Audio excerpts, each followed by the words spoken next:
আলোচনা করব blended yarn নিয়ে।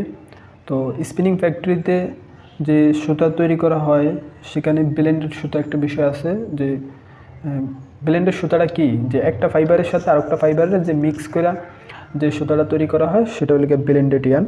যেমন পলিয়েস্টারের সাথে কটন মিক্স করে, বা কটনের সাথে পলিয়েস্টার, বা পলিয়েস্টারের সাথে বিসকোস, কটনের সাথে বিসকোস, পলিয়েস্টারের সাথে নাইলন, বা কটনের সাথে স্পান্ডেক্স, এরকম। তো দেখুন যে ফার্স্ট অফ অল প্রথম যে সিবিসি ইয়ার্ন। তো সিবিসি মানে কি, সিপ ভ্যালু অফ কটন, অর্থাৎ যে সিবিসি ইয়ার্নটা তৈরি করা হবে সেখানে আমার কটনের পরিমাণ বেশি থাকবে, পলিয়েস্টার পরিমাণ কম থাকবে।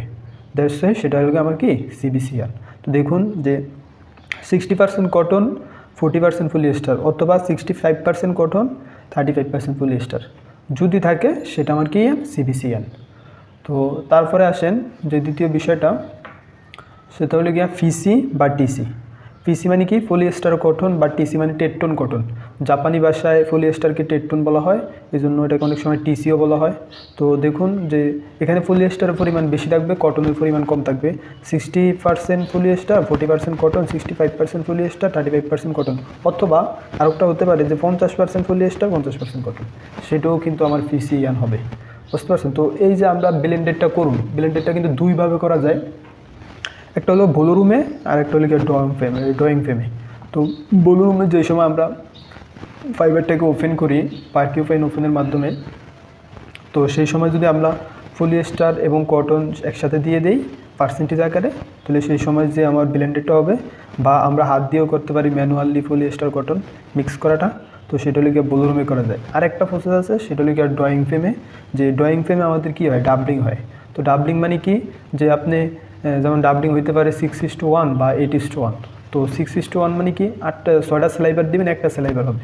আর 8:1 মানে কি 8টা সেলাইবার দিবেন, একটা সেলাইবার হবে। তো আমি যদি সেখানে ধরুন যে সময় আমি 6টা সেলাইবার দিব, একটা সেলাইবার হবে, আমি যদি সেখানে 4টা কটন সেলাইবার দিই আর 2টা পলিয়েস্টার দিই, তাহলে আমার সেখানে কী হয়ে যাবে, কটনের পরিমাণ যেহেতু বেশি চলে সিবিসি ইয়ার্ন, তো সেখানেও ব্লেন্ডেড করা যায়।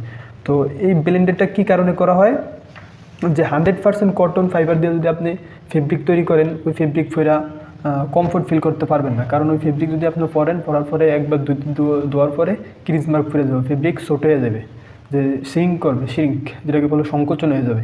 তো এই অসুবিধাকে এড়ানোর জন্য কটনের সাথে বিভিন্ন ফাইবার মিক্স করে সুতা তৈরি করে সেই সুতা দিয়ে কাপড় তৈরি করে, যাতে কটনের যে নির্দিষ্ট যে বৈশিষ্ট্যটা একটু কম পাওয়া যায়। তো যদি আপনি কটনের সাথে পলিয়েস্টার মিক্স করেন, দেখা গেছে ফেব্রিকটা অত বেশি সিঙ্ক করবে না, এবং ফেব্রিকের এরকম পড়বে না, ফেব্রিকটা সবসময় আয়রন করা লাগবে না। ঠিক আছে? তো আশা করি সবাই বুঝতে পারছেন ব্লেন্ডেড ইয়ার্নটা